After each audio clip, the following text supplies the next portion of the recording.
কুরবানি এটি কেবল একটি পশু জবাই নয়, এটি আল্লাহর প্রতি ভালোবাসা, আত্মত্যাগ ও তাওহীদের এক জীবন্ত নিদর্শন।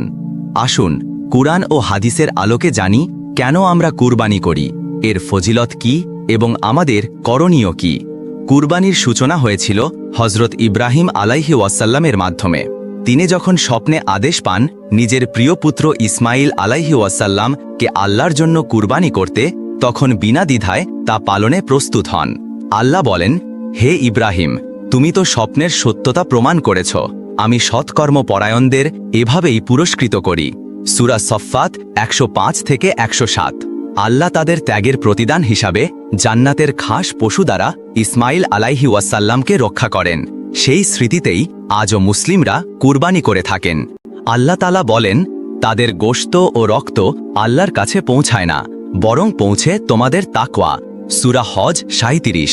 অর্থাৎ কুরবানির মাধ্যমে আমরা আল্লাহর সন্তুষ্টি অর্জন করি, আমাদের অন্তরের খাঁটি নিয়ত ও তাকওয়ার প্রকাশ ঘটে। এটি কোনো প্রথাগত রীতি নয়, বরং ঈমানের দাবি ও ইবাদতের একটি গুরুত্বপূর্ণ অংশ। রাসূলুল্লাহ সাল্লাল্লাহু আলাইহি ওয়াসাল্লাম বলেন, আদম সন্তানের কোনো কাজ কুরবানির দিনে আল্লাহর নিকট পশু কুরবানির চেয়ে অধিক প্রিয় নয়। তিরমিজি। তিনি আরও বলেন, কুরবানির পশুর রক্ত জমিনে পড়ার আগেই তা আল্লাহর নিকট কবুল হয়ে যায়। অতএব খুশি মনে কুরবানি করো। ইবনে মাঝা।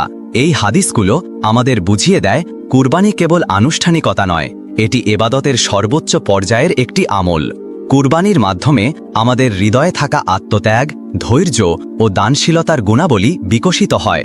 আমাদের উচিত খাঁটি নিয়তে কুরবানি করা, হালাল উপার্জনের পশু কুরবানি দেয়া, কুরবানির গোশত আত্মীয়, প্রতিবেশী ও গরিবদের মাঝে বন্টন করা, অহংকার বা লোক দেখানো থেকে বিরত থাকা।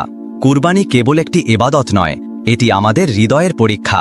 আসুন কুরআন ও সুন্নাহ অনুযায়ী কুরবানি আদায় করে আল্লাহর নিকট প্রিয় বান্দা হই। সবাইকে জানাই ঈদুল আজহার আগাম মোবারকবাদ।